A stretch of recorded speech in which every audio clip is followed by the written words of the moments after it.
كابتن حفيظ دراجي وهو بيقول عودوا الى الجزائر لا نريد شيئا. والله حتى العوده الى الجزائر كترت عليكم. المفروض يبقى في رساله اعتذار بصراحه للشعب الجزائري بعد الاداء اللي احنا اتفرجنا عليه ده من جانب المنتخب الجزائري مدير فني ولاعيبه عن انهم سهروا الشعب الجزائري على الفاضي.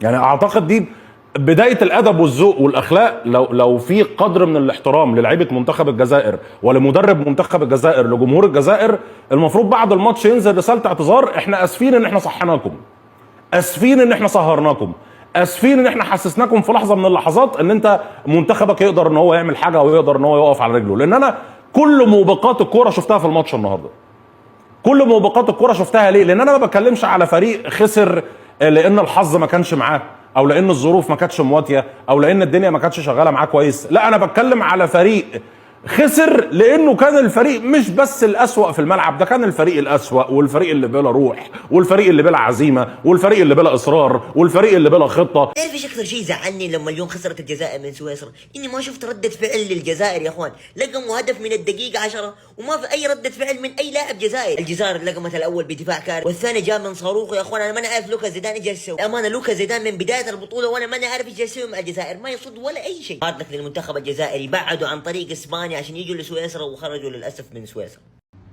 اسمع شغله يا جدك ويا مستوى كذا. مانيش مأمن والله ماني مأمن جماعة، اقسم بالله. غسلكوني اخي ما ادري نجي في روحي. لا حول ولا قوة الا بالله. كان لعبنا مع اسبانيا، والله عيب اللي صار اليوم يا جماعة. انا متأكد بيتكوفيتش اليوم قال لي رياض محرز انت سوي التشكيلة وانزل. انا مو المدرب اليوم يا جماعة، لا تكتيك ولا شفنا شيء اليوم، ما شفنا شيء. وانت شوفوا معي احصائيات المباراة، شوفوا احصائيات المباراة. الاحمر سويسرا، الابيض الجزائر. يا جماعة هدف المتوقع فرق شاسع يا جماعة.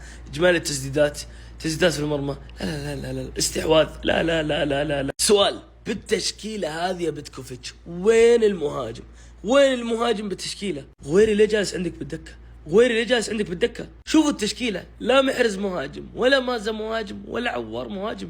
طيب آمنا بالله انت لعبت اليوم بدون مهاجم وهمي. لكن السؤال انيس حاج موسى ليش جالس دكة لين دقيقة 71؟ مع بداية الشوط الثاني على طول المفروض انه ينزل انيس، والله حرام. ايضا مع احترامي عيسى مندي ورامي بن سبعيني، صعب انك تجيب معاهم بطولات. وايضا مع الحارس لوكا، والله صعب يا جماعة. هارد لك للشعب الجزائري. خروج صراحة مخيب للآمال ومحزن جدا صراحة. حاس فيكم. هارد لك للشعب الجزائري وللشعب العربي والافريقي. اعطوا رايكم في الكومنتات على اللي صار. لا تنسوا اللايك وفولو حسابات كلها فوق. تشاو رقاتي. الوحيد اللي في منتخب الجزائر اللي انا احس ان انا عندي كلمه حلوه اقولها هو ابراهيم مازا. يعني حتى فارس شايبي في البطوله دي كان مخيب، في الدوري الالماني بيعمل احسن من كده. الوحيد اللي حسيت ان هو يعني بيحاول يغني مع اللحن هو ابراهيم مازا، غير كده ما شفتش. ربي احنا مرض، يا ربي احنا مرض، يا ربي حيطلع لي السكر، يا ربي انا رايح السبيطار يا اخو، يا ربي يا خلي يفوت. تبع هندرطس، تبع. اقسم بالله مستوى كارثي من المنتخب الجزائري. ما اعتقد حتى لو تأهل لدور 32 يطلعون من اول مباراة. تذكروها كارثة اللي صار، كارثة.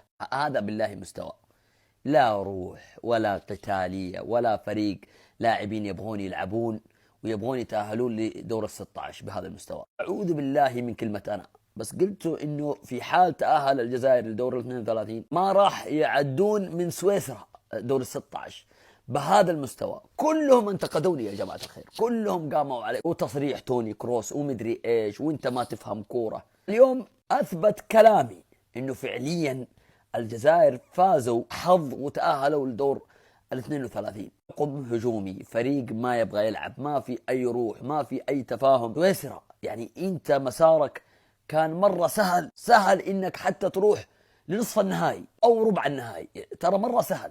كما أقول الله هارد لكم الجمهور الجزائر بس والله. يا المنتخب الجزائري ثقة.